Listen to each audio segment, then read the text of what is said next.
Muy buenos días a todos los presentes, participantes. Muy buenos días, doctor. Vamos a dar inicio a la segunda sesión de la parte teórica del primer taller teórico práctico de neuroanatomía. Le paso la palabra a María, por favor. Bueno, muy buenos días. Hoy nos acompaña el doctor Boris Rojas Quirós. Él es médico cirujano egresado de la UMS, médico especialista en pediatría, experto en genética clínica y medicina personalizada, realizado en el Instituto de Genotipia en la Universidad Católica de Murcia, España, docente de anatomía humana en la Universidad Católica San Pablo de Cochabamba. También es docente de anatomía humana en la Universidad del Valle, Cochabamba, miembro de la Asociación Boliviana de Anatomía y miembro de la Asociación Boliviana de Anatomía filial Cochabamba. Le damos la bienvenida, doctor, y le cedemos la palabra.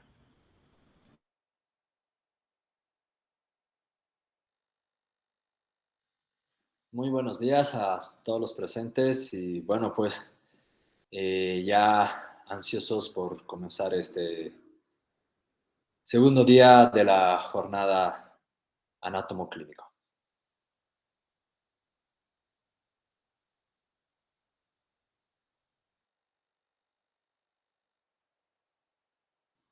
Ustedes me dicen si ya comenzamos, si empezamos. Sí, doctor, puede comenzar. Muy bien, entonces vamos a compartir la pantalla.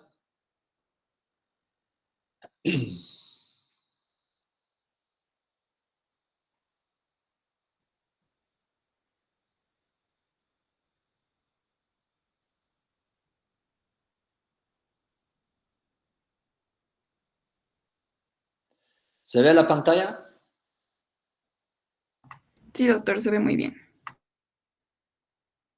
Muy bien, entonces,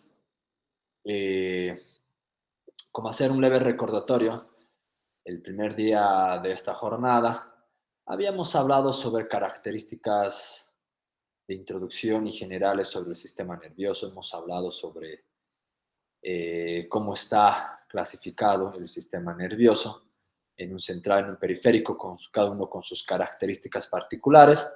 Hemos hablado sobre, a grosso modo, características de las neuronas y el otro grupo amplio de células neurológicas, como son las células de la glía.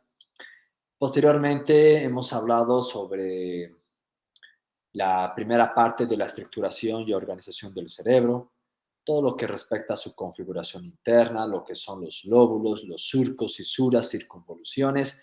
Y bueno, y en esta jornada, en esta segunda parte, pues vamos a ver la complementación de la estructura, organización del cerebro, para posteriormente pasar al estudio de la médula espinal con sus respectivos nervios o pares raquídeos. El día de hoy, en esta segunda parte, pues vamos a avanzar todo lo que es la estructuración de la corteza cerebral y bueno, posteriormente pasaremos a las localizaciones corticales.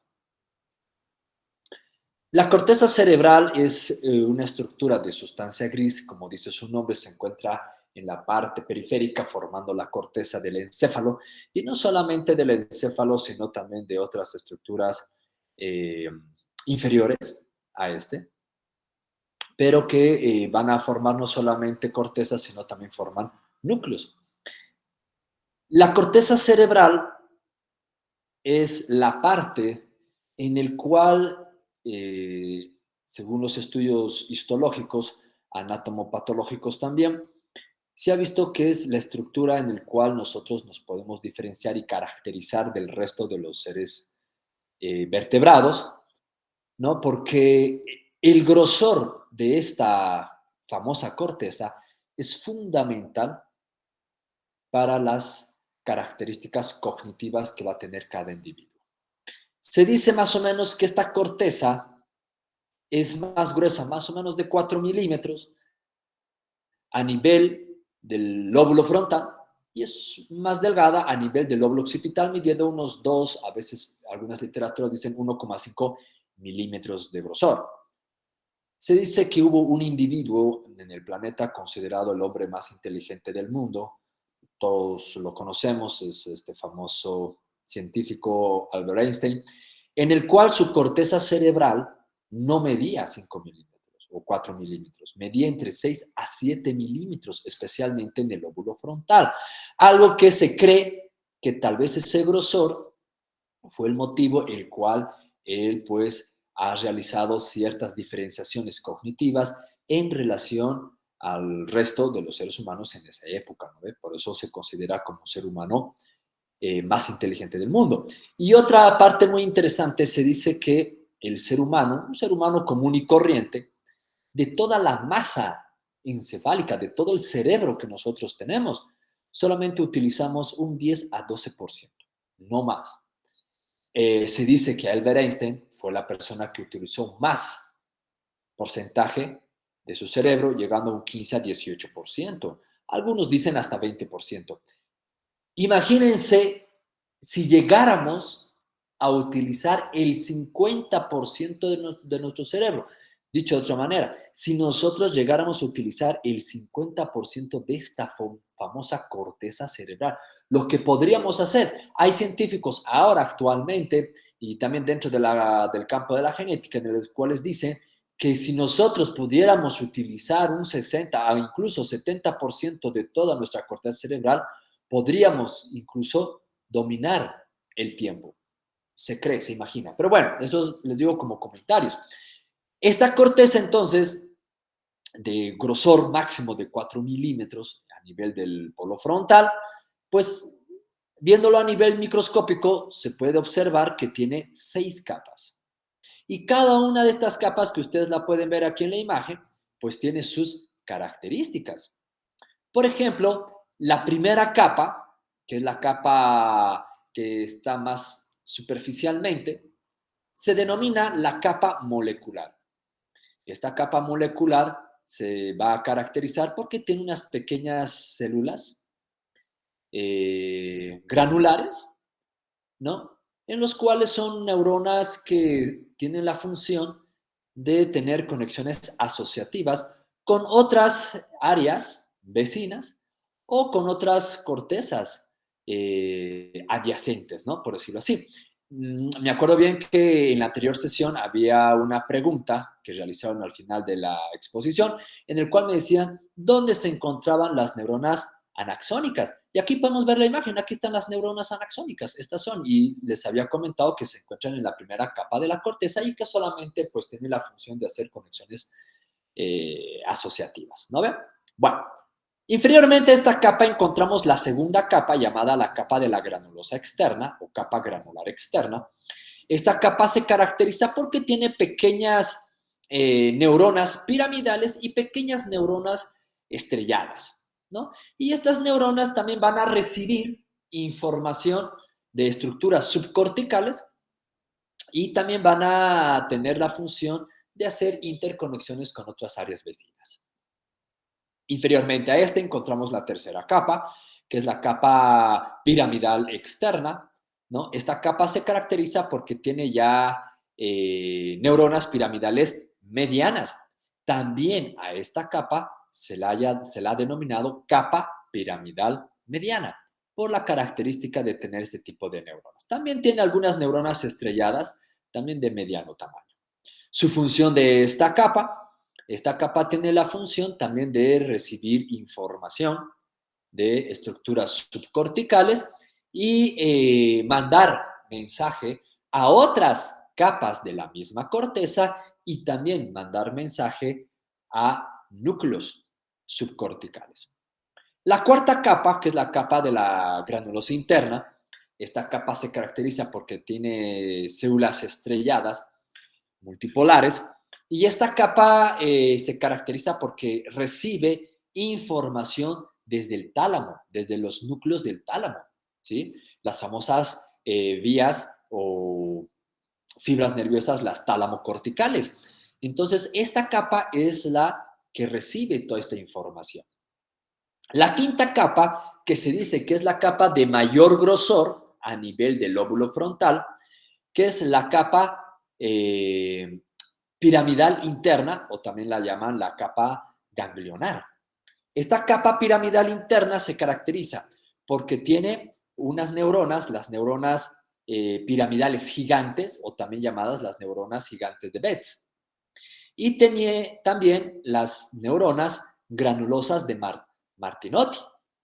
Estas neuronas, especialmente las piramidales gigantes de Betz, estas neuronas son las que sus prolongaciones axónicas van a conectar con los núcleos subcorticales e incluso sus axones se pueden prolongar hasta llegar a las astas anteriores de la médula. Y finalmente, la última capa, la capa que se encuentra en la parte profunda de esta corteza, es la capa plexiforme o también le llaman capa polimorfa porque se caracteriza por la presencia de estas neuronas plexiformes, ¿no? Son las neuronas que van a tener la función de conectar esta sexta capa con cortezas que se encuentran superior a esta, ¿no?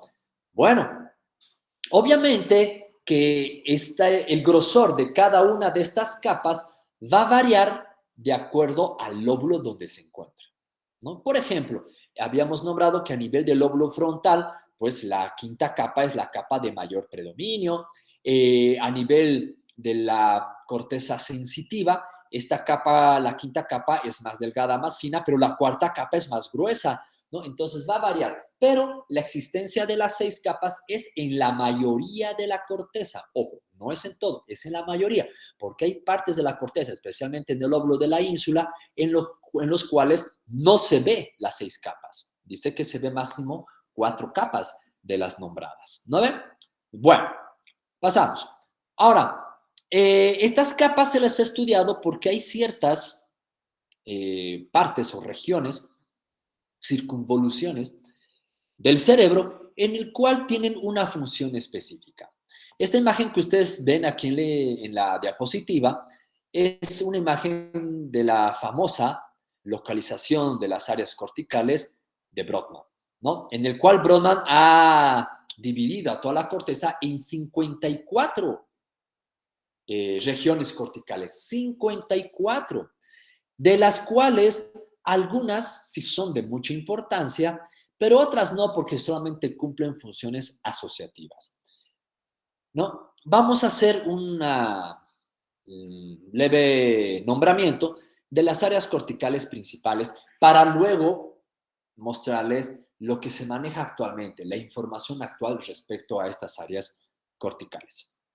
Y bueno, según Brodmann, en la cara superolateral o dorsolateral de los hemisferios cerebrales, tenemos estas áreas como las principales, ojo, como las principales de Brodmann, estas que están pintadas de color, en los cuales vamos a ir nombrando cada una de estas y bueno, vamos a hablar una función a grosso modo de estas. Por ejemplo, vamos a empezar a nivel del lóbulo frontal, pues encontramos el área 4 de Brodmann, que es el área motora principal, también le llaman el área precentral, porque se encuentra delante de la cisura central, y esta área es la encargada, ¿no?, de controlar los movimientos finos, los movimientos precisos, los movimientos delicados, ¿sí? Este es el área en el cual podríamos decir que la tienen más desarrollada o más estimulada, ese sería el término correcto, en las personas, por ejemplo, que realizan manualidades, los artesanos, y por qué no, dentro del área de la medicina, los cirujanos, ¿no? Hay personas que a veces lamentablemente pues tienen un movimiento torpe con las manos, con los dedos, y no, pues lamentablemente no pueden ejercer esa especialidad, ¿no? Delante del área 4 encontramos el área 6 de Brodmann, también le llaman el área premotora o también área motora secundaria. Es una área, como dice su nombre, secundaria, en el cual ayuda a monitorizar los movimientos corporales, ¿no? Por ejemplo, monitorizar la escritura, el caminar, el correr, el manejar bicicleta, ese tipo de movimientos un poco más complejos. Coadyuvando a estas dos áreas, tenemos esta área que la vemos solamente en la cara medial de los hemisferios, lo voy a pasar, perdón, aquí está, que es el área motora suplementaria. Esta área motora suplementaria, pues es continuación del área 6 de Brodmann, pero que solamente se puede observar a nivel de la cara medial de los hemisferios. Esta área, pues, también nos coadyuva en la monitorización de movimientos somáticos. Bien. Delante de estas áreas nombradas encontramos esta pequeña zona que es el área 8 de Brodmann. esta pequeña área, pues también le llaman el área del movimiento ocular, porque es el encargado de coordinar los movimientos del globo ocular. Inferiormente a estos encontramos el área 45 y 44 de Brodmann, que es el área que se encuentra a nivel del opérculo, ¿no? Y que son las áreas encargadas en el habla articulada. Clase también habíamos hablado que esta es una área muy importante en el cual nos caracterizaba y nos daba, digamos, ese eslabón superior al resto de los animales vertebrados, ¿no ven? Es el área del habla articulado en el cual nosotros podemos comprender y no solamente comprender, sino articular palabras. Obviamente que esta área, pues uno lo va estimulando y este se va desarrollando en el transcurso de los años. Y nosotros, bueno, dentro de mi área, la pediatría, nosotros podemos observar eso, ¿no? Tenemos ciertas pautas de acuerdo a la edad. A los 2 años decir por lo menos monosílabas, no, sí, mamá, papá, etcétera, etcétera, ¿no? Y así poco a poco nosotros adquirimos el habla. Por delante de estas áreas encontramos el área 9, 10, 11 y el área 12 de Brodmann. El área 12 se ve en la cara medial, que es una área, o son áreas, perdón, mejor dicho, encargadas en el aprendizaje, están involucrados en la memoria, están involucrados en el recuerdo. Aquí es donde aparentemente se tiene que almacenar todas estas facultades. Es por eso de que, bueno, en algún momento un alumno en la universidad, pues me preguntaba, ¿y cómo se guarda el recuerdo? O sea, ¿cómo? O sea, ¿se guarda en forma de células? ¿Se guarda en forma? No, todo esto son estímulos nerviosos. Son estímulos nerviosos que se almacenan acá. Y lo más interesante que el ser humano aprende a través de la experiencia. Y ese aprendizaje se queda almacenado, se queda guardado acá, en las áreas 9, 10, 11 y 12 de Brodmann. ¿No? Bien. Hablando un poco de patología, un poco sobre mi experiencia, porque yo creo que cada médico tiene que hablar de eso, ¿no? De su experiencia, no solamente como docente, sino también uno tiene que tener experiencia laboral, sino cómo inculcar a nuestros alumnos, cómo guiar, ¿no? En mi experiencia, dentro de lo que es la pediatría, no vamos a decir el centro de salud, pero llegó una paciente más o menos de 15 años de edad, en el cual había realizado un viaje con el resto de sus compañeros de curso a Pairumani, no sé si la mayoría conoce Pairumani, en el cual existe una caída, un agua, una cascada. Y bueno, pues como todo chico adolescente, porque a veces son así los adolescentes, son bien imprudentes, ¿no? Y bueno, y la chica dentro de esa edad de la imprudencia y bueno, del coqueterío y demás, se había subido, ¿no? Había escalado las piedras que estaban ahí cerca de la cascada para que le saquen foto y empezaba a modelar, a colocarse en posiciones. Y bueno, pues lamentablemente resbaló, ¿no? Sufrió una caída más o menos de unos 2 metros, 3 metros de altura, impactando la región frontal, ¿no? Teniendo una fractura, ¿no? Deprimida de cráneo con exposición de masa encefálica. Llegó a la sala de emergencias y bueno, pues, lamentablemente la parte frontal de los hemisferios estaba licuado. Era como si tú agarraras un flan y con la cucharilla lo muelas todo así, totalmente molido. Entonces tuvieron que retirar, ¿no? Hacer una extracción de toda esa parte de los lóbulos frontales que estaba totalmente destruida. La paciente se quedó hospitalizada posteriormente en terapia intensiva, después salió a salas generales y en salas generales, pues, cuando nosotros íbamos a hacer las evoluciones y demás, pues no se acordaba nada, no tenía a veces control de movimientos motores, tenía muy bruscos, muy alterados y bueno, pues lamentablemente tal vez esto iba a quedar de por vida porque después de que salió del alta no hubo ningún tipo de seguimiento o especialmente de nosotros, ¿no? Porque bueno, los pacientes son de forma pasajera. Pero bueno, esa es la importancia de saber también ciertas localizaciones para que podamos nosotros los médicos plantear un cierto pronóstico en los pacientes. Bueno, lóbulo parietal. En el lóbulo parietal también tenemos unas áreas. Aquí vamos a encontrar específicamente, no todo, pero específicamente vamos a encontrar todo lo que respecta a la sensibilidad. Y hablando de esto de la sensibilidad, aquí tenemos el área 1, 2, 3 de Brodmann, que se llama el área somatosensitiva principal, porque es aquí en esta área donde se va a percibir, o es el último eslabón de la parte sensitiva. Aquí termina todo lo sensitivo. Aquí se capta la sensibilidad profunda, consciente, inconsciente, se capta todo lo que es el prurito, cosquillo. Todo se capta en esta área 1, 2, 3 de Brodmann, ¿no? Inferiormente a esta área encontramos una pequeña zona, el área 43 de Brodmann. Esta área, pues, es el área encargada de la percepción de los sabores, ¿no? Cualquier persona que tenga alguna alteración, ¿no? A este nivel más o menos, pues, va a perder, obviamente, lo que es todo lo que es la percepción de los sabores, ¿no ven? Posteriormente a estas dos áreas encontramos el área 5-7 de Brodmann. Esta área es muy importante porque le llaman el área de la identificación somática, ¿no? O de la percepción somática. Esta es una área en el cual nosotros podemos percibir formas, estructuras, superficies a través del tacto. Este es un área que lo estimulan muy bien las personas no videntes, ¿no? En los cuales a través de su idioma, ¿no? El idioma braille, pues pueden detectar ciertos puntitos, ¿no? ¿Ve? Que podemos encontrar ahora en varios elementos, ¿no? En el día a día. Este es el área, ¿no? Que podemos distinguir formas, cuadrados, si es plano, si es áspero, si es liso, a través del tacto. Inferiormente a este encontramos el área 4039 de Brodmann. Este área es el área del yo espacial, así le llaman, el área del yo espacial. Es un área en el cual va a recibir, ojo, miren, conexiones visuales, conexiones vestibulares, conexiones acústicas, ¿no? ¿No? ¿Y para qué sirve esta área? Para que tú puedas reconocer y ubicar cada una de nuestras partes corporales en el espacio. ¿Sí? Por ejemplo, si tú te quieres rascar tu oreja, ¿no? Nunca se han puesto a pensar, nos queremos rascar la oreja y instintivamente llegamos exactamente a nuestra oreja.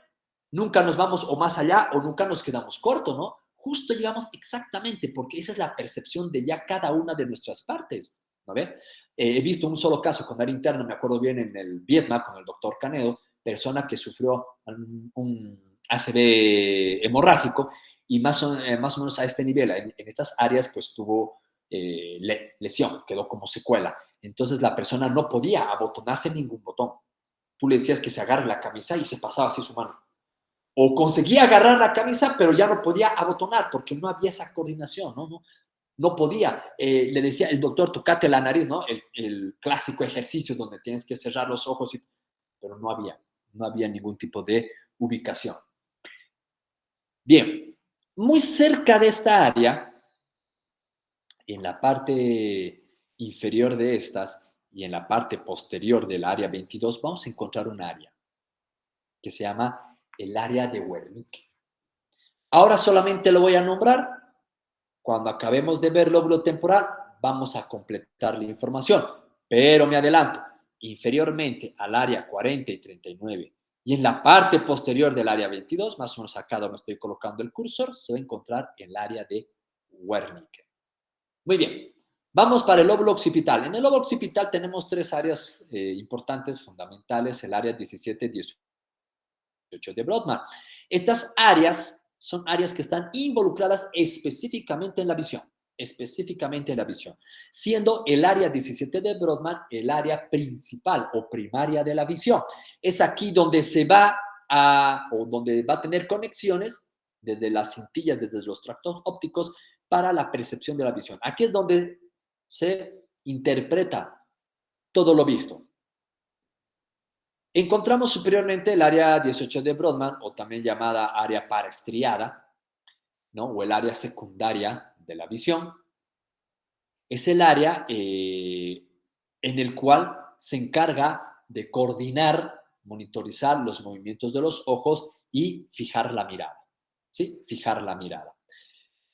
Lateralmente o externamente al área 18 encontramos el área 19 de Brodmann, o también llamada el área periestriada. Esta área es la encargada de la percepción de colores, de formas y de los tipos de letras. Y no solamente eso, sino de la coordinación de la distancia.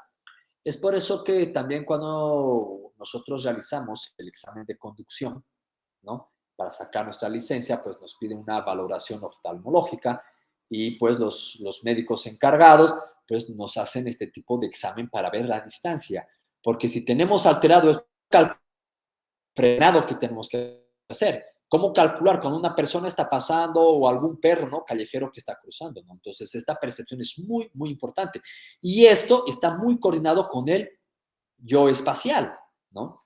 Cuando tú te quieres tocar la rodilla, exactamente llegas a la rodilla. ¿Por qué? Porque sabes la ubicación de la rodilla y dos, con el área 19 coordinas la distancia, ¿no ven? Y estas tres áreas están conectadas entre sí. No es de que cada una de las áreas funciona de forma independiente, no. Están conectadas entre sí. Vamos para el lóbulo temporal. En el lóbulo temporal encontramos, por ejemplo, el área 41 y 42 de Brodmann, siendo la 42 el área principal de la audición. ¿Sí? El área principal de la audición. Esta área 41-42 de Brodmann, pues es la encargada de percibir el timbre, la intensidad de un sonido, ¿no?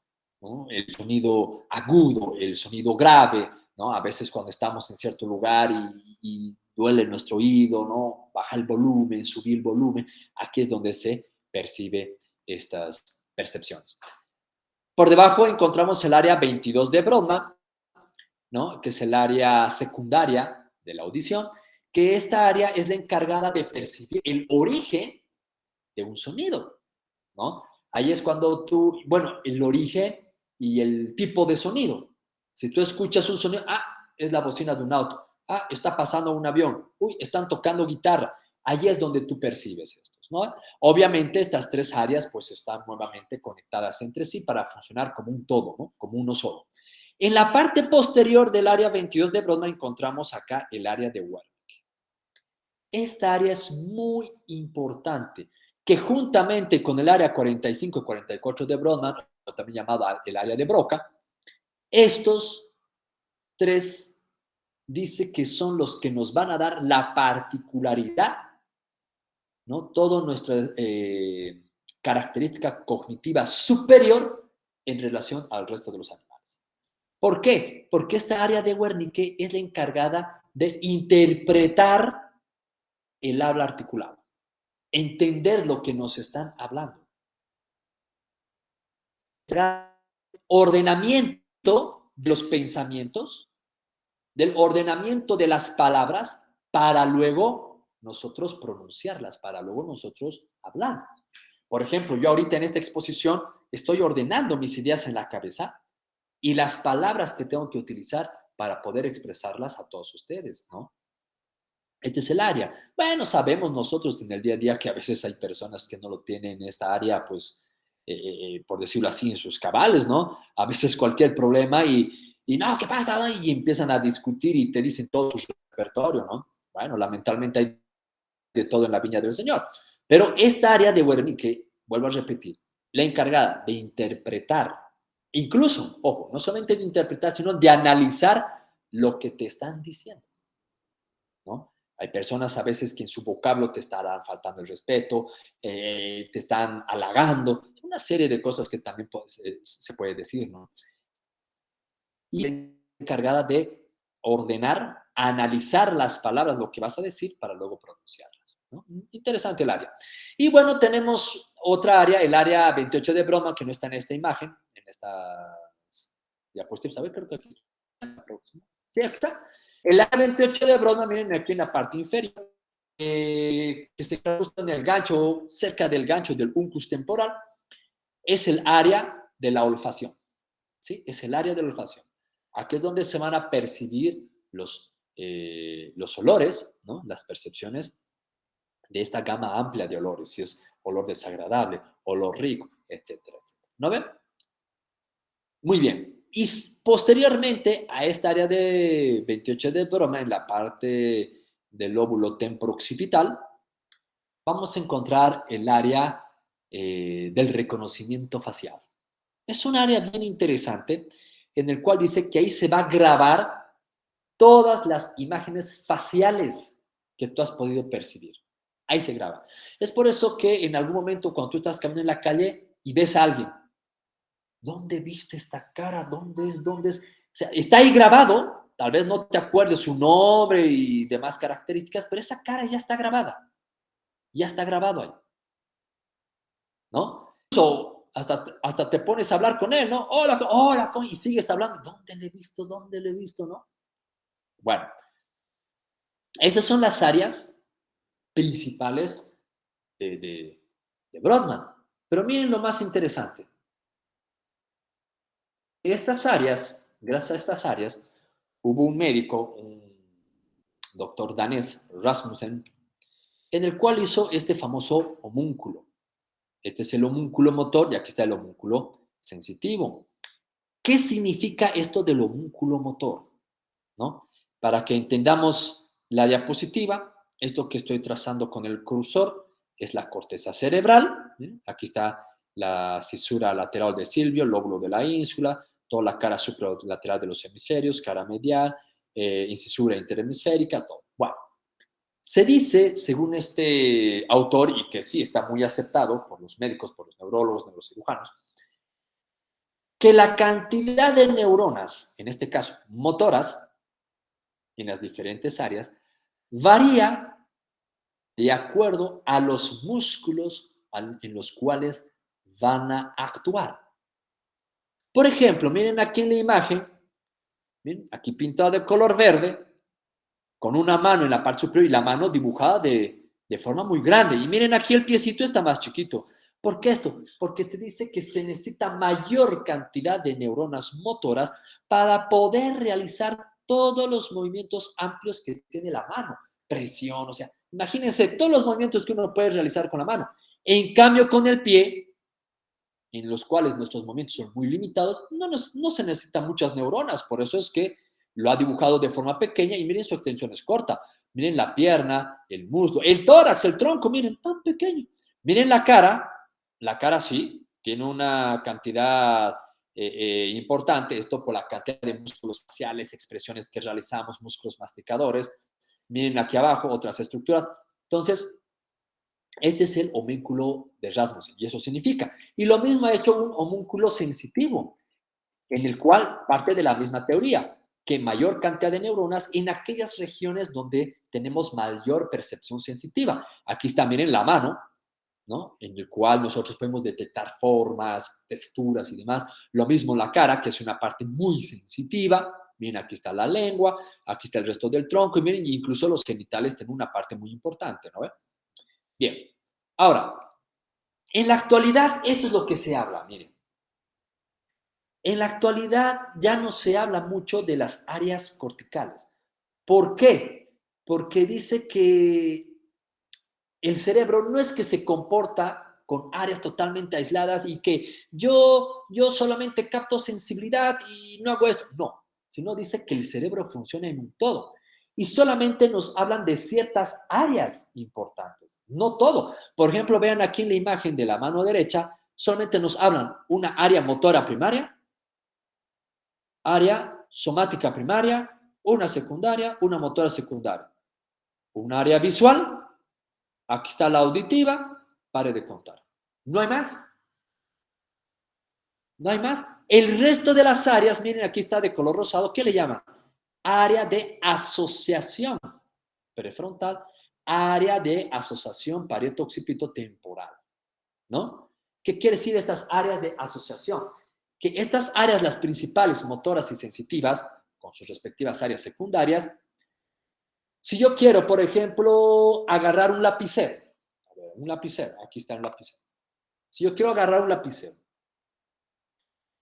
este agarre de lapicero, para que yo realice esto, tengo que tener una coordinación motora entre músculos flexores y extensores de la mano. ¿No ven? Esto a mí y a nosotros nos han enseñado este agarre. Y este agarre de lo que está en un área motora, pues se asocia el área motora con lo que hemos hablado el área del aprendizaje, el área del recuerdo. Entonces, cuando te dicen agarra el lapicero, de lo que has aprendido, ya no te olvidas y agarras de esta manera. Es por eso de que se dice que estas áreas ya no son áreas, ya no se las consideras como áreas aisladas, sino son áreas de asociación. Lo mismo, de cómo sabes que un cuadrado es una figura de 4 lados, porque has visto, aquí está el área de la visión, que sí es muy importante, es totalmente aislado, ¿y dónde lo guardas? En la memoria. En la memoria. El área auditiva, los chiquitos. ¿Cómo hace el perro? Wow, wow. Ha escuchado y ¿dónde lo guardas? En la memoria.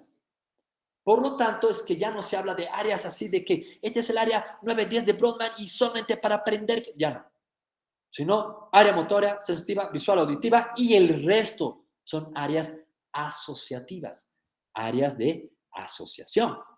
¿Sí? Interesante, ¿no ven? Y bueno, esto ustedes los van a poder ver y más claramente el curso, bueno, dentro de lo que a mí me corresponde, es muy interesante leer la neurociencia, cómo funcionan estas áreas y cómo se asocian, que bueno, eso ya es otro capítulo. Nosotros estamos aquí en la parte anatómica, detalles, no funcionalidad, pero les dejo como un pantallazo para que cada uno de forma independiente pues investigue, lea y profundice esto porque realmente es muy interesante.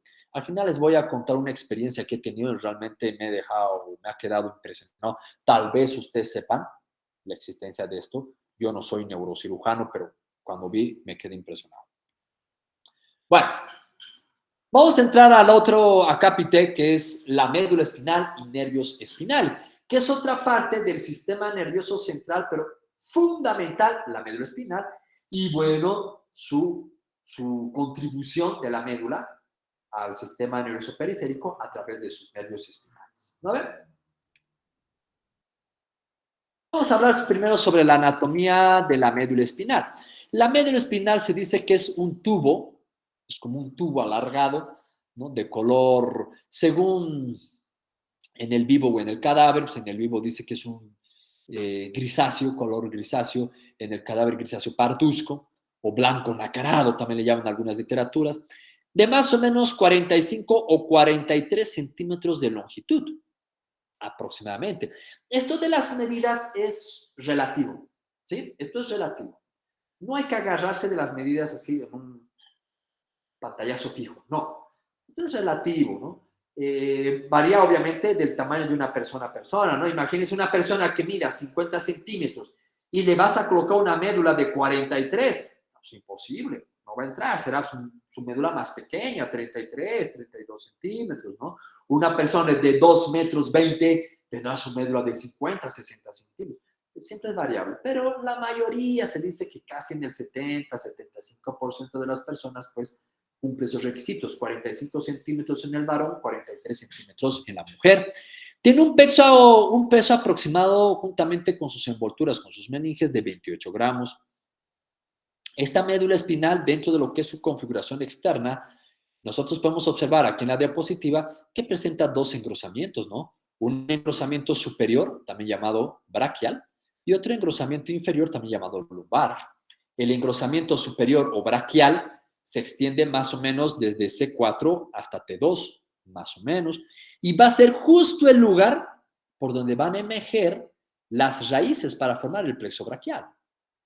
El engrosamiento o el ensanchamiento inferior, llamado lumbar, se extiende más o menos desde T1, desde T10 a L1, desde T10 a L1. Y es en este ensanchamiento o engrosamiento en el cual van a emerger las raíces para formar el plexo lumbar. ¿Sí? Seguimos. Dentro de la configuración externa de la médula, pues podemos ver que externamente, miren, se divide en una parte anterior, acá adelante, una parte lateral y una porción posterior. En la porción anterior vamos a encontrar, miren, un surco que se llama surco longitudinal anterior o también le llaman fisura media anterior.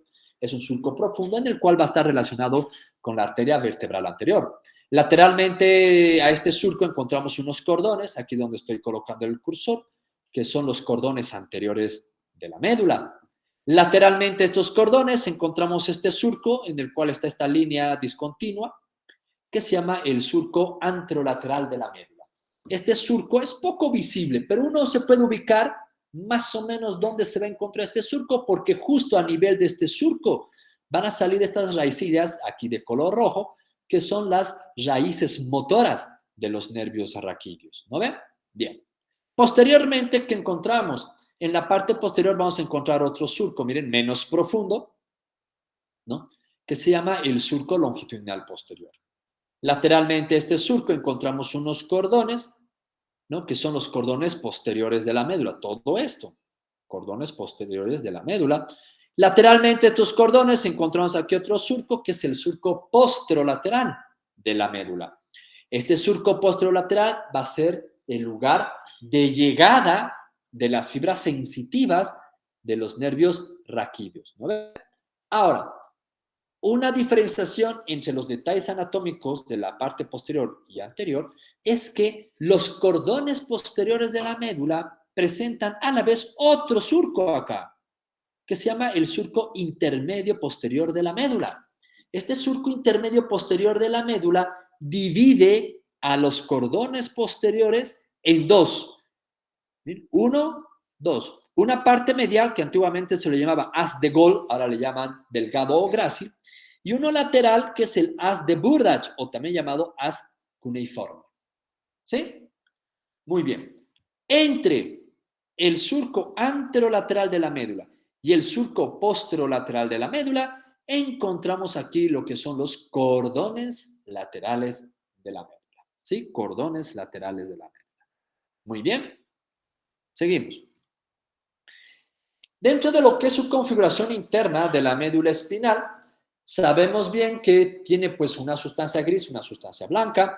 La sustancia gris, a diferencia del cerebro, pues no se encuentra en la periferia, se encuentra en el centro, formando una estructura, dice, muy similar a una mariposa o una letra H, en el cual va a estar rodeado por todo este estrato blanco que se llama la sustancia blanca. Entonces, la sustancia blanca en la médula se encuentra en la periferia y la sustancia gris en el centro, formando esta famosa mariposa o letra H que le llaman. Hablemos sobre la sustancia gris. En la sustancia gris podemos ver que tiene las siguientes partes. Tiene una asta, miren, esta que es más delgada, más larga y delgada, que se llaman las astas posteriores de la médula. Y en la parte anterior tiene otras astas más anchas, pero más cortas, que se llaman las astas anteriores de la médula. Las astas posteriores tienen función sensitiva y las astas anteriores tienen función motora. Entre las astas, podemos encontrar una tercera asta que se llama el asta intermedio lateral de la médula. Estas astas son importantes porque se dice que estas astas no se encuentran en toda la extensión de la médula. No.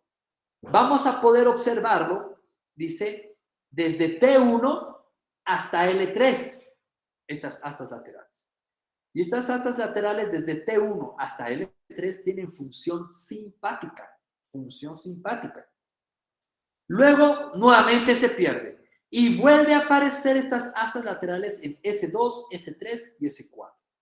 Y estas astas a este nivel tienen función parasimpática. ¿Sí? T1 a L3, función simpática. S2, S3, S4, función parasimpática.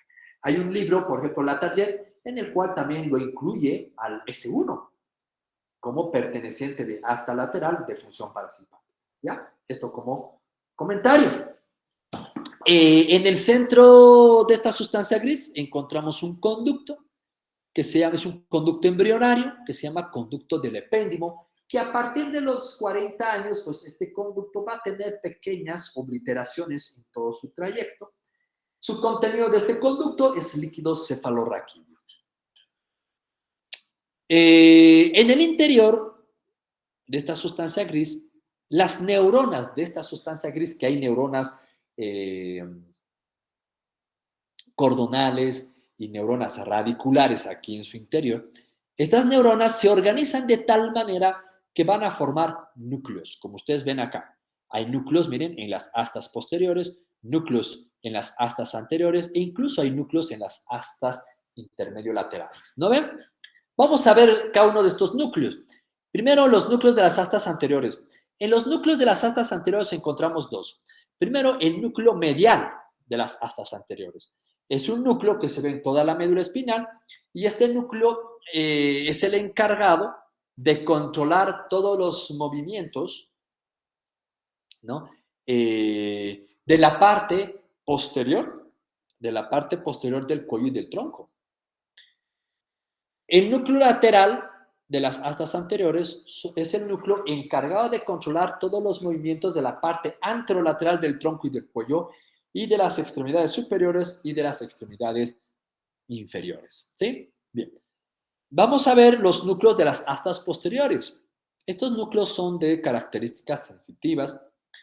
Encontramos primero un núcleo, este núcleo se llama núcleo zonal o núcleo de Waldeyer. Es un núcleo que se encuentra en el extremo de las astas posteriores. Inferiormente a este encontramos otro núcleo que se denomina el núcleo gelatinoso o también llamado núcleo gelatinoso de Rolando. Es un núcleo en el cual es el encargado de percibir todos los estímulos sensitivos de cosquilleo, de prurito, de presión y estímulos sexuales. Inferiormente encontramos al núcleo propio. Este núcleo propio tiene las mismas características que el núcleo gelatinoso de Rolando, igualito, idéntico. Y finalmente encontramos otros dos núcleos a nivel de la base de las astas posteriores, el núcleo basal medial, o también llamado de Clark, y el núcleo basal lateral, o también llamado de Bechtereau. Primero vamos a avanzar el núcleo basal medial de Clark. Este núcleo basal medial de Clark es un núcleo que no se encuentra en toda la médula, no se encuentra. Se encuentra más o menos a nivel de C8 hasta T10. De C8 hasta T10. Algunos libros dicen hasta L1, ¿vale? ¿Y qué función tiene este núcleo? Este núcleo tiene la función de percibir toda la sensibilidad profunda inconsciente. Sensibilidad profunda inconsciente. En su momento habían alumnos que me preguntaban qué características tiene esta sensibilidad. Y bueno, pues la sensibilidad profunda inconsciente, yo les doy el ejemplo, es como cuando uno está dormido, ¿no? Cuando uno está dormido y tú agarras una pequeña aguja y le pinchas. Él no está consciente, él está dormido. Le pinchas en cualquier parte de su cuerpo. Entonces, ¿qué hace lo primero cuando la persona está dormida? Se rasca en el lugar del pinchazo y sigue dormido. Al día siguiente tú le preguntas, ¿te acuerdas cuando te he pinchado? ¿Me has pinchado? No me acuerdo. Esa es la sensibilidad profunda inconsciente, que tú captas dentro de tu inconsciencia ciertos estímulos. El núcleo basal lateral o de Bechtereau es un núcleo que sí, este sí se va a encontrar en toda la extensión de la médula espinal y este núcleo también capta la sensibilidad profunda inconsciente y también monitoriza los reflejos espinales. ¿Sí? Monitoriza los reflejos espinales. Finalmente, tenemos a los núcleos de las astas intermedio-laterales de la médula. En estos núcleos, por ejemplo, tenemos aquí el más grande, que es el núcleo lateral.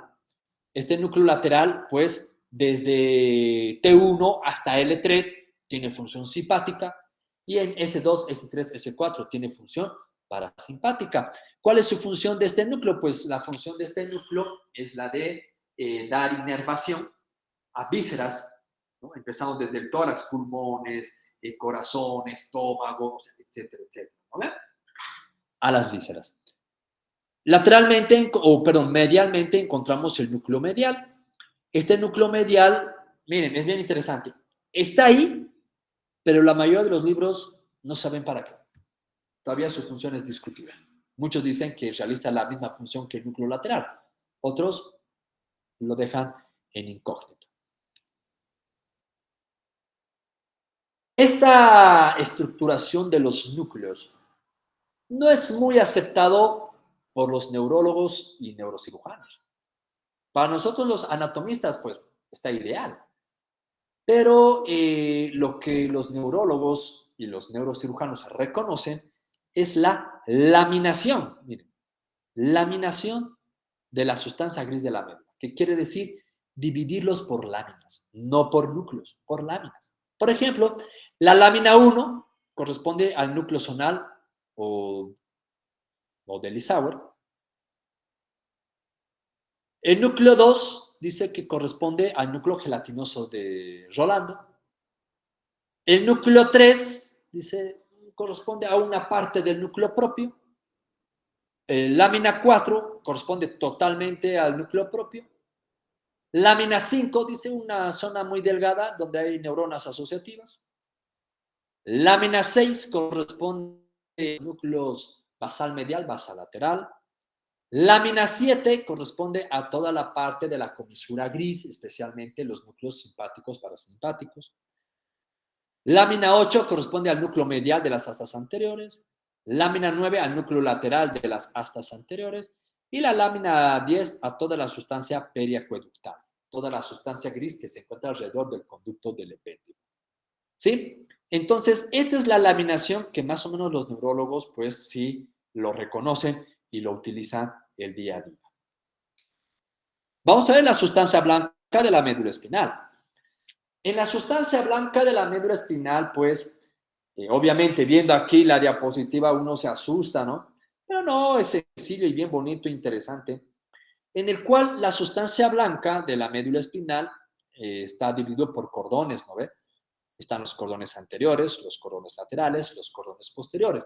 Entonces, primero vamos a ver la estructuración de la sustancia blanca de los cordones anteriores.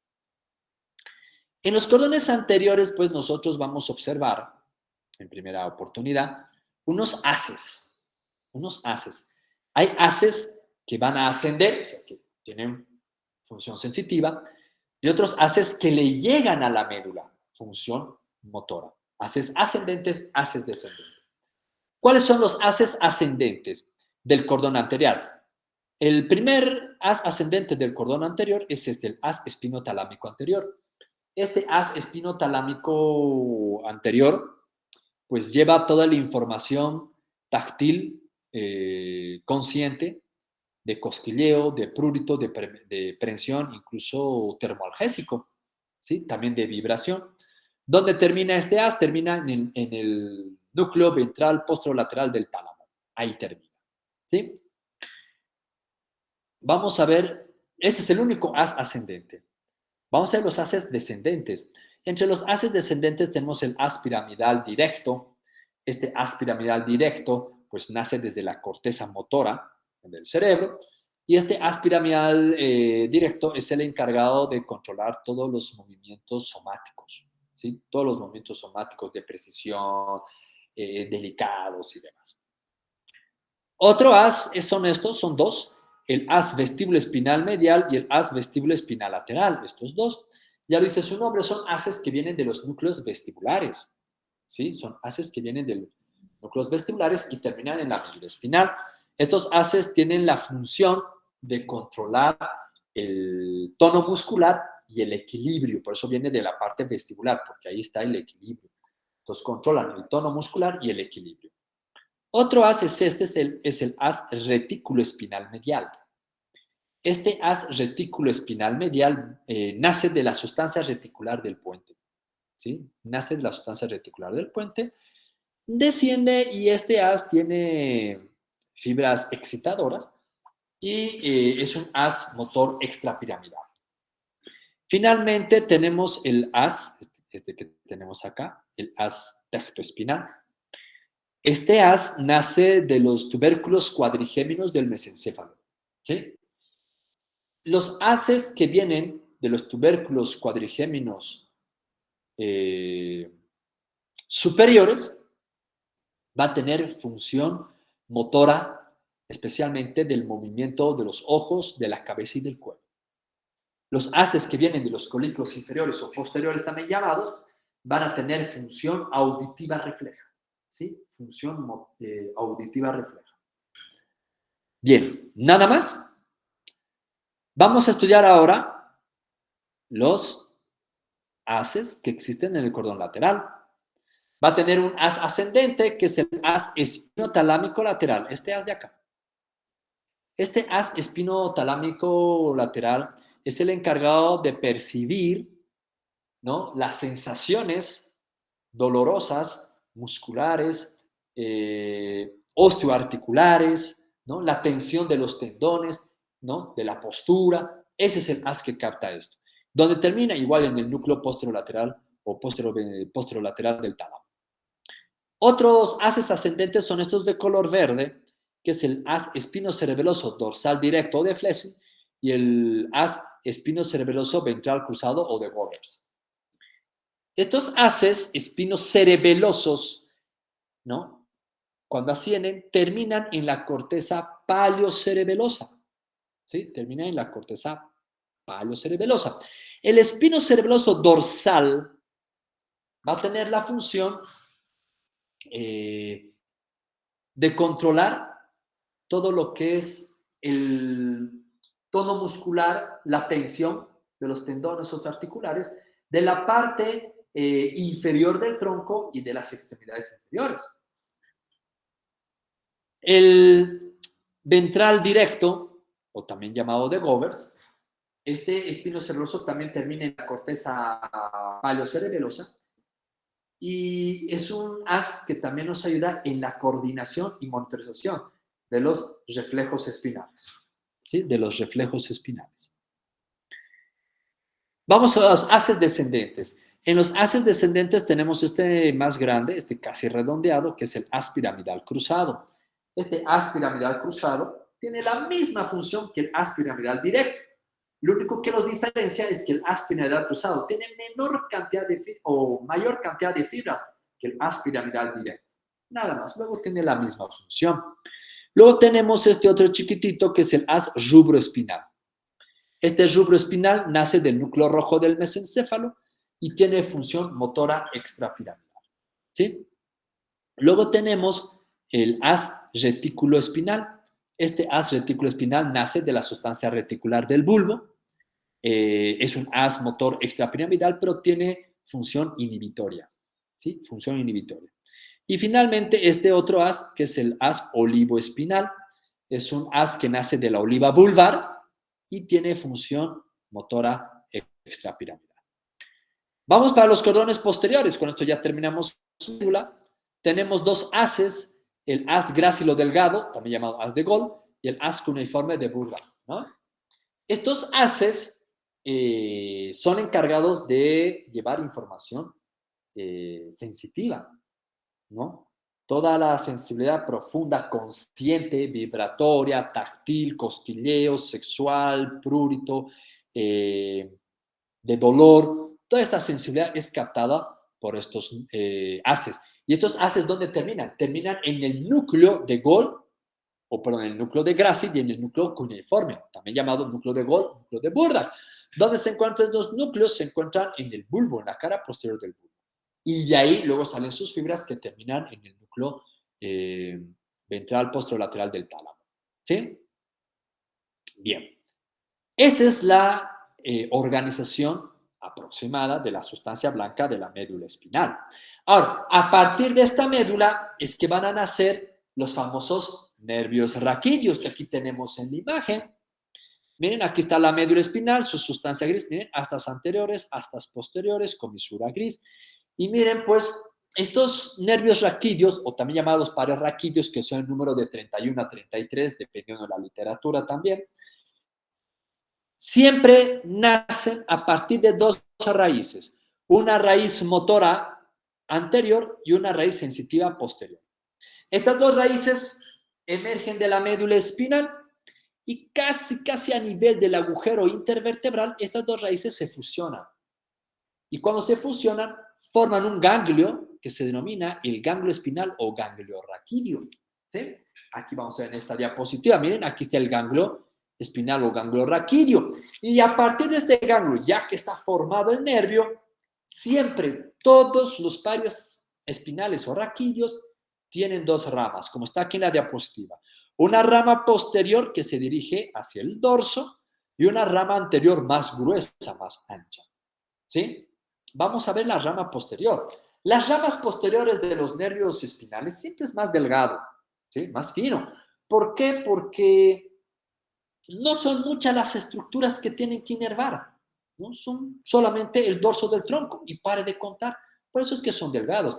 En cambio, las raíces anteriores pues son un poco más gruesas. ¿Estas por qué? Porque estos tienen que formar plexos y tienen que dar inervación a la parte anterolateral del tronco, tienen que dar inervación a los miembros superiores, tienen que dar inervación a los miembros inferiores, genitales externos, pelvis. Por lo tanto, su extensión es más amplia, más amplia. Es por eso de que son un poco más gruesos. Vamos a ir viendo cada uno de estos. Permítanme un momentito, perdón, miren, se me pasó este detalle. Vamos a conectar, si no la batería se nos va a ir y nos vamos a quedar colgados, perdón, por interrupción. Tomaremos un sorbito de agua, aquellos que tenemos posibilidad.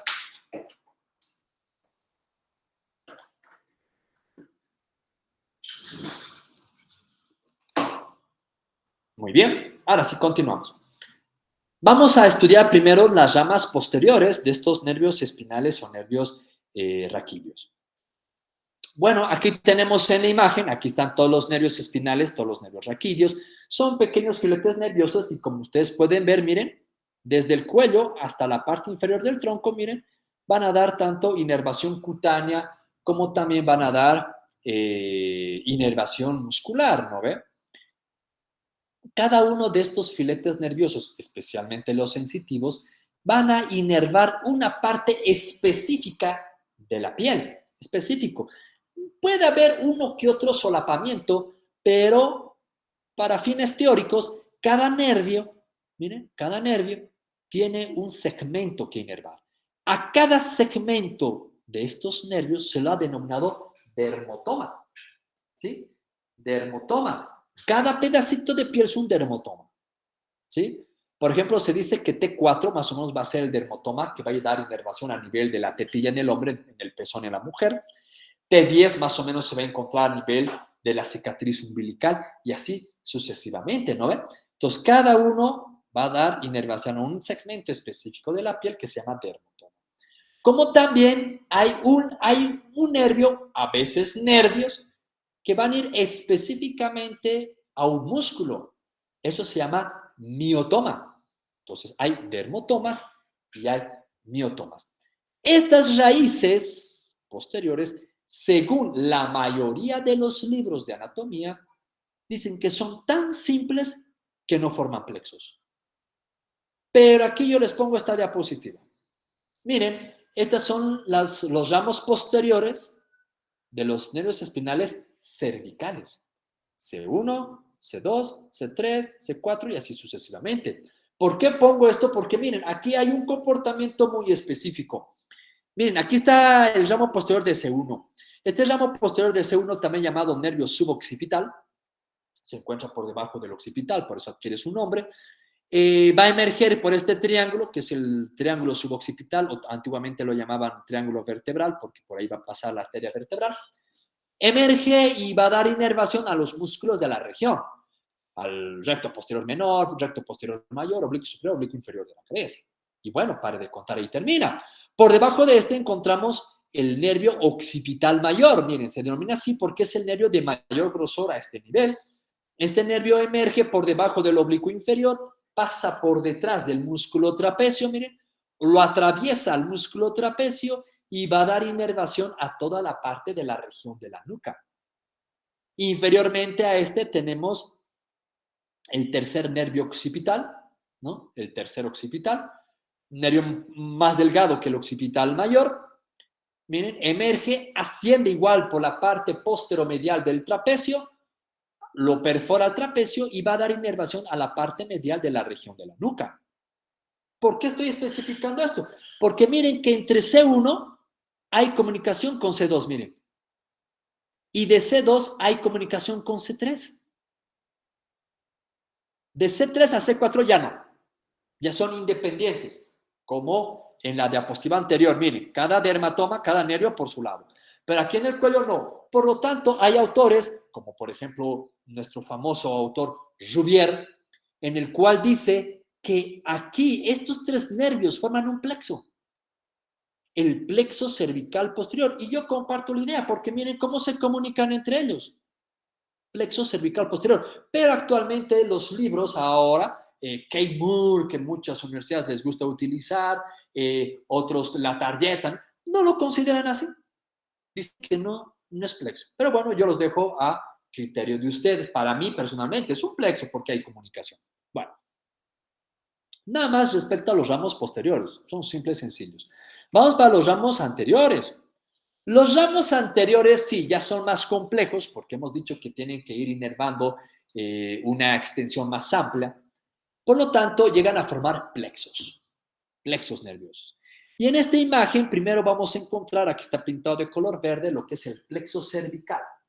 ¿Sí? El plexo cervical. ¿Cómo está formado el plexo cervical? El plexo cervical está formado por C1, miren, aquí está, estoy colocando el cursor, C1, C2, C3 y ramos de C4. ¿Sí? Entre estos hay unión, hay comunicación. Miren, ¿cómo hay comunicación de C1 con C2? Hay comunicación de C2 con C3, miren. Aquí hay.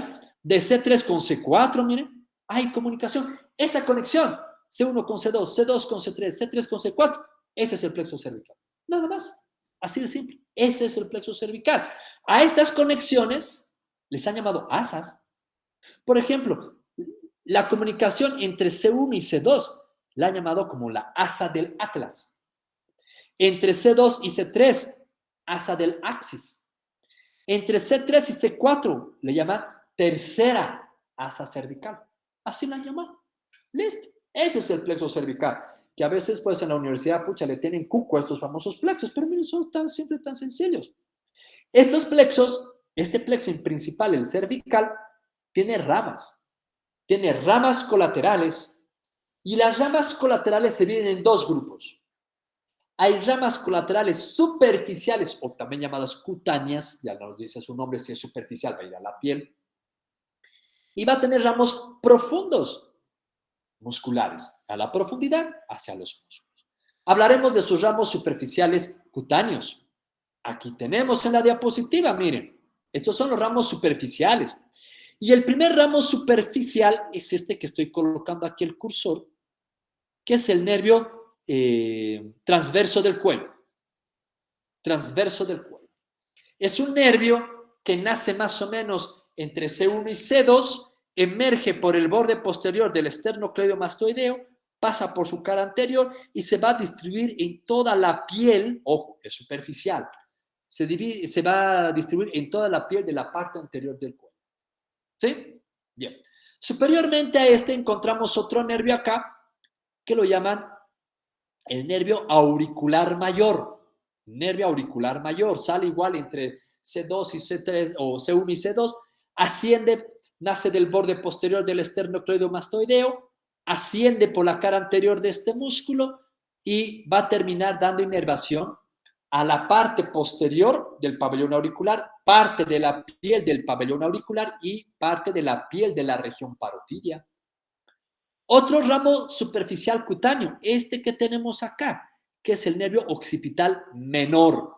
El mayor, ¿dónde se encontraba? En la parte posterior, atrás, en el supuesto plexo cervical posterior. Aquí tenemos el occipital menor. Nacen, miren, igual emerge, del borde posterior del esternocleidomastoideo, asciende y se va a distribuir en la piel de la región occipital, como también en la piel de la región mastoidea. Finalmente, una serie de nervios, miren acá abajo, que son los nervios supraclaviculares. Miren, aquí tenemos un tronco común que se va a dividir en dos. Uno, el nervio supraclavicular medial y el nervio supraclavicular intermedio. Posteriormente a este tenemos otro, miren acá, el nervio supraclavicular lateral. Por lo tanto, son tres nervios supraclaviculares. El supraclavicular medial, supraclavicular intermedio y el supraclavicular lateral. Estos nervios van a dar inervación a la piel que se encuentra en la parte supraclavicular como también en la parte infraclavicular. Si nos damos cuenta, justo estos nervios superficiales o cutáneos nacen casi la mayoría en un solo punto, miren, o emergen de un solo punto, justo en la parte media del borde posterior del esternocleidomastoideo. A este punto lo han llamado punto nervioso. ¿Quieren ubicar dónde se encuentra esto? Se encuentra en Kate Moore. Es el único libro donde habla esto. Se denomina el punto nervioso. Así se denomina. Veremos sus ramos profundos o musculares. Aquí están los ramos profundos o musculares. En estos ramos profundos y musculares tenemos, por ejemplo, ramos que van a ascender, ¿no? Nace aquí en el plexo cervical, ascienden y ¿dónde van a ir? Van a ir a dos músculos, al músculo recto anterior y recto lateral de la cabeza. ¿Listo? Va a tener ramos mediales que se van a dirigir hacia la parte medial del cuello. ¿Dónde? Al largo del cuello y al músculo largo de la cabeza. Músculo largo del cuello, largo de la cabeza.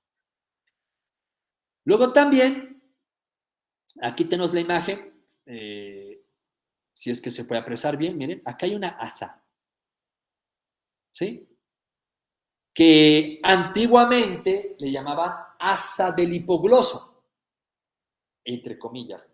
Ahora se llama asa cervical. ¿Por qué? Porque se ha visto que esta asa cervical, aquí lo vamos a dibujar, perdón, así lo vamos a dibujar. A veces me siento raro con la virtualidad, pucha, y me siento más como pez en el agua cuando estamos de forma presencial en una pizarra. Pero bueno, el asa cervical así va, miren. Aquí voy a dibujar un nervio y aquí vamos a colocar otro color. Así. Este es el C1 y aquí va a estar así. Y luego baja. ¿Sí? Así va a bajar. Con otro color, a ver el lila. C2, híjole. Van a disculpar. No tengo mucha destreza, por eso no soy cirujano, ¿no? Mi haz piramidal debe estar alterado. Aquí está. Así va. Y aquí de C3. Así se forma la asa cervical. ¿Sí? En el cual antes se llamaba asa del hipogloso. Ahora ya no. Ya no, esto no existe. Ya no se llama así. ¿Por qué? Porque la rama de C1, miren, se pega al hipogloso más que todo por viajar. El rojo es el hipogloso. Se pega al hipogloso, luego se desprende la rama de C1, por eso le he puesto de otro color, y baja, desciende, baja. Luego hay ramas de C2 y C3 que nacen, se juntan y forman otra rama que se anastomosa, se une con la rama de C1, formando una asa, la asa cervical. Por eso es que se llama asa cervical. Ya no del hipogloso, porque el hipogloso no interviene en nada. Se ha visto que el hipogloso no interviene para nada. ¿Por qué estamos tocando esto? Porque estas ramas de C2 y C3 son ramas del plexo cervical. Son ramas profundas musculares. ¿Por qué profundas musculares? Porque de esta asa van a salir tres nervios así. Tres nervios musculares para el músculo externo-tiroideo, externo-yoideo y el homoyoideo. ¿Sí? Externo-yoideo, externo-tiroideo y homoyoideo. Por eso es de que esta rama descendente de la asa cervical se considera como rama motora del plexo cervical. Finalmente, vamos a encontrar aquí otro nervio. Acá está. La última rama muscular, que es el nervio frénico. ¿Sí? Nervio frénico. Este nervio frénico se forma por ramas específicamente de C4, con ayuda de ramas de C3 y con ramas de C5. De ahí desciende, baja y pues va a ser el nervio importante para la inervación motora, también una parte sensitiva del músculo diafragma. Este nervio frénico también va a dar sensibilidad al pericardio del corazón en su trayecto cuando desciende. ¿Sí? El nervio frénico. Listo. Ese es el plexo cervical. Vamos para el plexo braquial.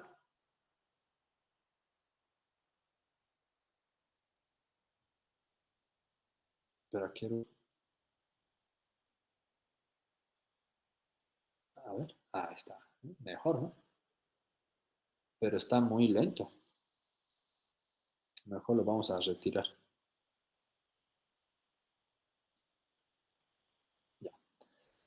Vamos para el plexo braquial. El plexo braquial es otro plexo que está formado por los ramos anteriores de C5, C6, C7, C8 y T1. ¿Sí? C5, C6, C7, C8 y T1. ¿Cómo se forma el plexo braquial? Aquí tenemos la diapositiva. El ramo anterior de C5, miren, cuando nace, aquí está de verde, se fusiona con el ramo de C6. Aquí están los dos verdes. Se fusionan y forman un tronco, que aquí está de amarillo, tronco superior. El ramo anterior de C7 se queda solito, no se forma, no se junta con nadie, por lo tanto forma el tronco medio. El ramo anterior de C8 con T1, miren aquí de color verde, se fusionan los dos y forman el tronco inferior. Por lo tanto, hasta aquí tenemos tres troncos. Tronco superior, tronco medio, tronco inferior. Cada uno de estos troncos, ojo, miren, cada uno de estos troncos va a dar nacimiento a unas ramas anteriores de color verde y ramos posteriores de color medio grisáceo. ¿No ven? Los ramos anteriores, ojo, los ramos, estos de verde o color turquesa, estos ramos anteriores del tronco superior y del tronco medio se juntan, se fusionan y forman un fascículo, el fascículo lateral. ¿Sí? Fascículo lateral. El ramo anterior del tronco inferior no se junta con nadie, queda solito, formando un solo fascículo, el fascículo medial. Los ramos posteriores de los troncos se fusionan los tres y forman un fascículo, el fascículo posterior. Y listo. Así está formado el plexo braquial. Este plexo braquial tiene ramas colaterales y tiene ramos terminales. Es sencillo, es fácil. Vamos a verlo acá. Ahí está. ¿Cuáles son los ramos colaterales del plexo braquial? Entre los ramos colaterales del plexo braquial hay que dividirlos en tres grupos. Hay ramas anteriores del plexo braquial, hay ramas posteriores del plexo braquial y hay ramas inferiores del plexo braquial. Vamos a empezar con las ramas anteriores. En las ramas anteriores son tres. Primero está este pequeño que es el nervio subclavio. ¿Sí? El nervio subclavio. Es un nervio que nace con ramas de C5 y C6 y se va a dirigir al músculo subclavio, al músculo del mismo nombre, al músculo subclavio. Otro nervio está acá, el nervio pectoral lateral. Como dice su nombre, es un nervio que se va a dirigir hacia la región pectoral. Lateral, ¿por qué? Porque nace del fascículo lateral. Nervio pectoral lateral. Y tiene su homólogo que se encuentra aquí en la parte inferior, que es el nervio pectoral medial. También va a ir a la región pectoral y nace del fascículo medial. Ambos nervios pectorales están conectados, el pectoral lateral y el pectoral medial, formando aquí una asa, se llama asa del pectoral. Asa del pectoral. ¿Listo? Esos son los tres ramos anteriores del plexo braquial. Vamos para los ramos posteriores, que son 5. En los ramos posteriores primero encontramos el nervio supraescapular, este que está acá. Nervio supraescapular. Es un nervio que nace del plexo braquial y se va a dirigir a la parte superior de la región escapular, por eso su nombre. Va a dar inervación a parte de lo que es el músculo supraescapular o supraespinoso, al subescapular, etc. Otro es este nervio, el nervio dorsal de la escápula. Si es rama posterior, ya lo dice su nombre, dorsal. Se va a dirigir también a la región de la escápula para dar inervación a la parte posterior de esta, supraespinoso, infraespinoso, redondo menor, redondo mayor. Luego, tenemos otros nervios que son dos, los subescapulares, aquí está, el nervio subescapular superior y el nervio subescapular inferior. Son dos nervios que se van a dirigir igual a la parte inferior de la región de la escápula, los nervios subescapulares. Y finalmente, este otro nervio grueso, que es el nervio tóraco-dorsal. Tóraco-dorsal. Es un nervio que va a descender por la línea axilar posterior para dar inervación a esa región. ¿Sí? 5 nervios. Supraescapular, dorsal de la escápula, los dos subescapulares y el tóraco-dorsal. Ramos inferiores. Para los ramos inferiores son 2. El primero es este nervio largo de acá, el nervio torácico largo. Es un nervio que desciende casi por la línea axilar media y es el nervio que va a dar inervación al músculo serrato anterior, nervio torácico largo. Y otro nervio, que es el nervio cutáneo medial del brazo. Aquí está, nervio cutáneo medial del brazo. También lo llama nervio cutáneo braquial medial. Vale. Este nervio es el que va a dar inervación a la parte medial del brazo. Listo. Son dos ramos inferiores. Si se dan cuenta, los ramos colaterales del plexo braquial es como una alineación de fútbol. 3-5-2. ¿Sí? 3-5-2. 3 anteriores, 5 posteriores, 2 inferiores. Ramos terminales. Los ramos terminales del plexo braquial, cada fascículo, ojo, cada fascículo tiene su ramo terminal o sus ramos terminales. Cada fascículo. ¿Cuántos fascículos tenemos? 3. Fascículo lateral, fascículo medial, fascículo posterior. Vamos para los ramos terminales del fascículo lateral. Aquí está. El fascículo lateral tiene 2 ramos terminales. Uno es el nervio musculocutáneo, que es un nervio específico para la parte del brazo, del miembro superior, el músculo cutáneo, y otro es este ramo que está acá. Es la raíz lateral del nervio mediano. Raíz lateral del nervio mediano. Así se llama. Listo, nada más. Vamos para el fascículo medial. El fascículo medial ya tiene 3 ramos terminales. El primero es el nervio cutáneo medial del antebrazo. Cutáneo medial del antebrazo, o también le llaman nervio cutáneo antebraquial medial. ¿Vale? Es el encargado de dar inervación sensitiva a la piel de la parte medial del antebrazo. ¿No ven? Luego tenemos al nervio cubital, o también ahora llamado nervio ulnar, ¿no? Que es un nervio que se va a extender hasta la parte distal del miembro superior. Y la tercera rama es esta, que es la raíz medial del nervio mediano. Raíz medial del nervio mediano. ¿Sí? 3 ramas. Ahora, la raíz lateral del nervio mediano con la raíz medial del nervio mediano, se fusionan las 2 raíces y forman el dichoso nervio mediano, que es un nervio que se va a dirigir hasta la mano. Y bueno, pues hay una enfermedad muy conocida que comprime a este nervio, que es el síndrome del túnel carpiano, ¿no? La enfermedad del túnel carpiano. Bien. Ramas terminales del ciclo posterior son 2. Uno delgadito, el nervio axilar, y otro grueso, el nervio radial, que va a llegar igual también hasta la mano. Listo. Ese es el plexo braquial. Vamos para el plexo lumbar. Oh, perdón. Los ramos anteriores de los nervios a nivel del tórax no forman plexos. No forman plexos. ¿No? Se quedan solos, únicos, cada uno en su espacio intercostal, son los famosos nervios intercostales, ¿no? Y no forman plexos porque estos nervios no tienen que dar mucha inervación, ¿no? Como el plexo braquial que tiene que ir al miembro superior. No, en el tórax no, solamente a los escasos músculos del tronco y pare de contar, ¿no? ¿Ven? Y aquí tenemos en la diapositiva de color verde, ahí están los nervios intercostales, ¿no? Estos nervios intercostales, miren, viajan en un principio entre el músculo intercostal íntimo y el músculo intercostal interno, sigue su trayecto y más o menos a nivel de la línea axilar media va a dar una rama colateral, que es el nervio cutáneo lateral, miren, aquí está.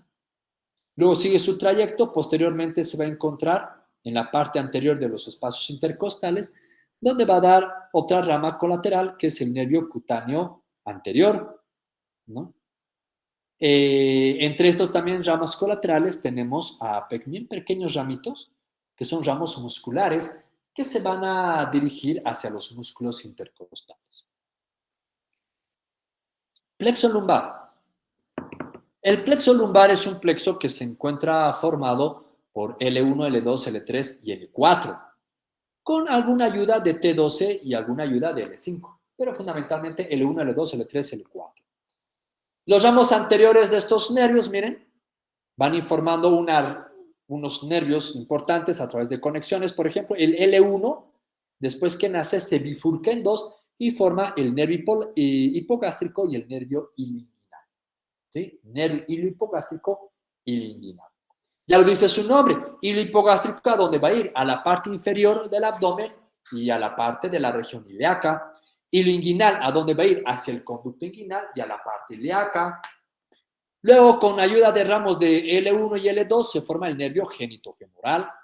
Este nervio genitofemoral va a ir pues a la región del muslo y a los genitales externos, labios mayores, bolsas escrotales, el nervio genitofemoral. Luego, por ramos de L2 y L3 se forma el nervio cutáneo femoral lateral. Cutáneo femoral lateral es un nervio que va a dar inervación a la parte lateral de la parte inferior del tronco y parte del fémur, ¿no? De la región femoral. Luego va a dar el nervio obturador, este nervio de acá, con ramas de L2, L3, L4, ¿no? Estos nervios L2, L3, L4 van a dar unos ramos anteriores que van a formar el nervio obturador. Y este nervio obturador pasa por la pelvis, no da ninguna inervación en la pelvis, solo pasa por la pelvis, sale por el conducto del obturador y va a dar inervación a los músculos aductores del nervio inferior.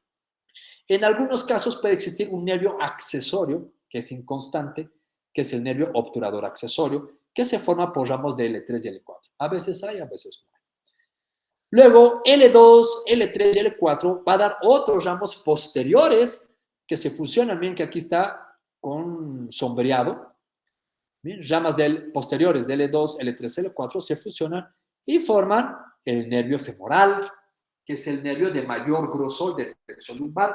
Este nervio femoral, cuando nace, atraviesa el ligamento inguinal y se va a distribuir en lo que es el miembro inferior.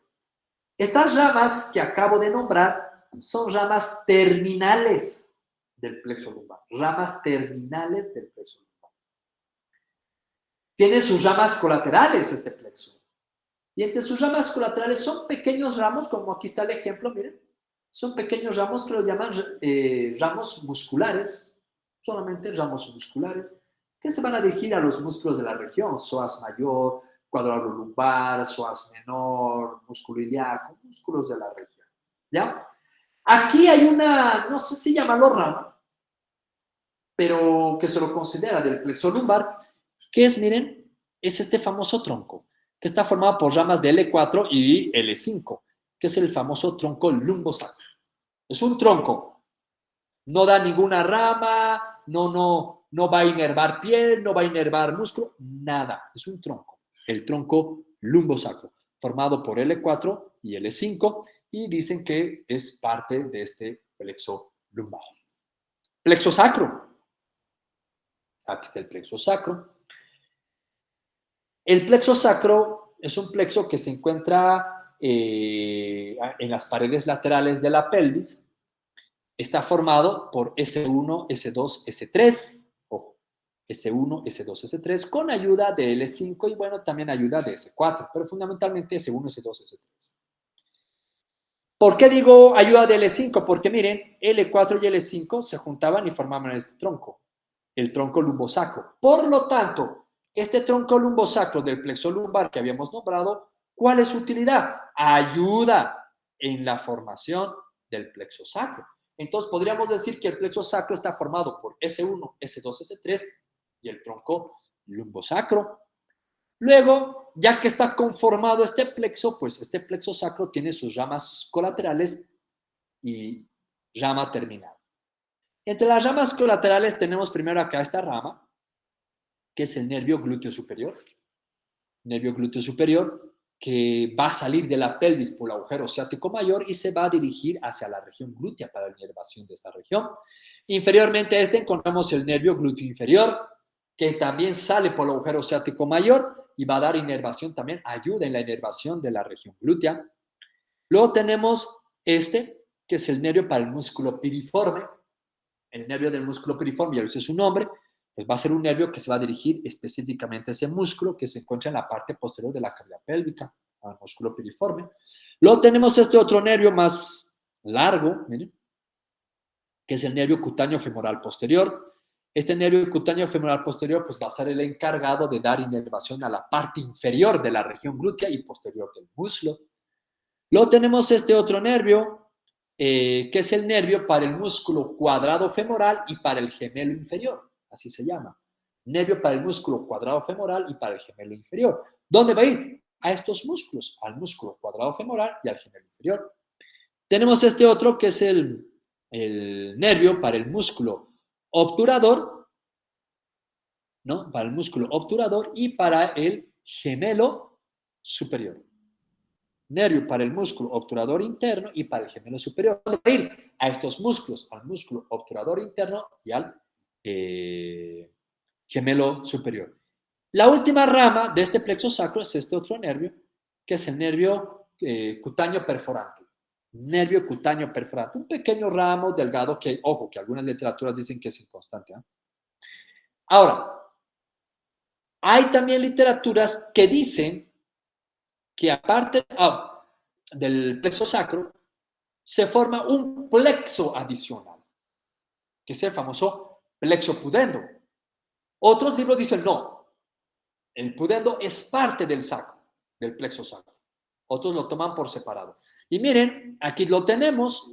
Si lo tomamos como separado, se dice que el plexo sacro está formado por ramas de S4 con ayuda de S3 y ayuda de S5. Miren, aquí está el plexo sacro.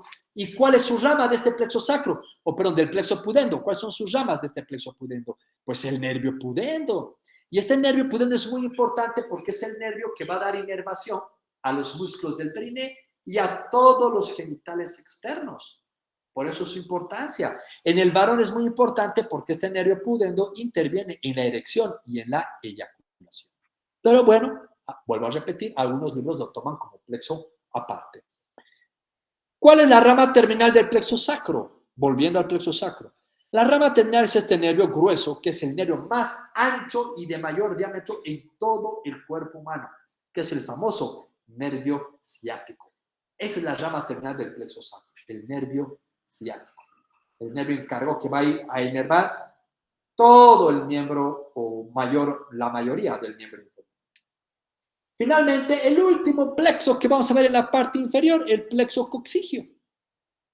Un plexo que está formado por ramas de S5 con ramas del único nervio coccigio, que es el plexo coccigio.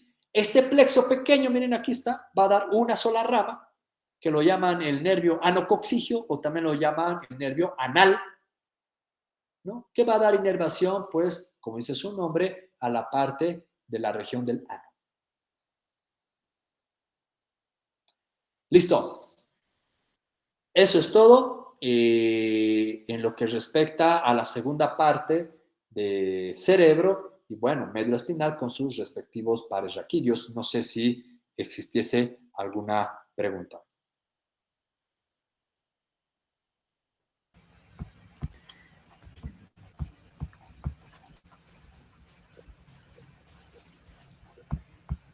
Buenos días, doctor, y a todos los presentes.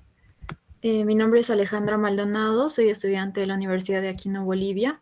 Y bueno, en nombre del Club Walter Dandy queremos agradecerle, doctor, por su enriquecedora ponencia y sobre la clase de neuroanatomía. Sus conocimientos y habilidades para transmitir la información fueron de una manera grata. Gracias por su pasión y dedicación que nos ha permitido tener un mejor aprendizaje. Estamos muy agradecidos también por el tiempo que se nos brindó para poder dar esta ponencia.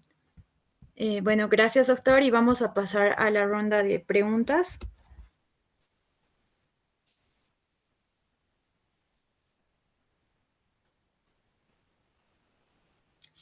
La primera pregunta sería, ¿el tema de la tartamudez en una persona podría estar relacionada con el área de Wernicke?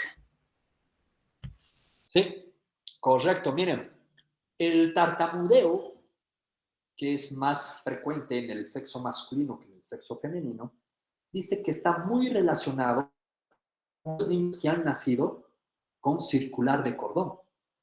Hay muchos niños que han nacido con circular de cordón y han sido obtenidos por parto, ¿no? No hubo cirugía cesárea, ha sido por parto. Entonces se cree que esa circular de cordón, pues, ha comprimido el aporte sanguíneo, el aporte arterial a la corteza y dice que se puede lesionar esta área de Wernicke, ¿sí?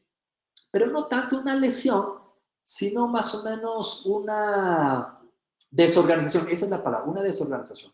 Porque la tartamudez se caracteriza porque son personas que no pueden coordinar entre su pensamiento, la velocidad de su pensamiento con la velocidad del pronunciamiento. Por ejemplo, si yo ahorita estoy pensando qué cosa tengo que decir, esas personas es tan rápido su pensamiento que ya quieren hablarlo, por eso se traban. Por ejemplo, si aquí dice en la diapositiva presentación, sesión de preguntas, estas personas lo quieren leer rápido. Entonces agarran y se traban, se quedan frustrados, ¿no? O tan rápido quieren pronunciar algo que se quedan en la primera sílaba, y se quedan trabados, ¿no? Pero en la mayoría de los casos de las personas con el tartamudeo, si no le damos ningún tipo de importancia, resuelves todo, solo, sin necesidad de ningún tipo de tratamiento.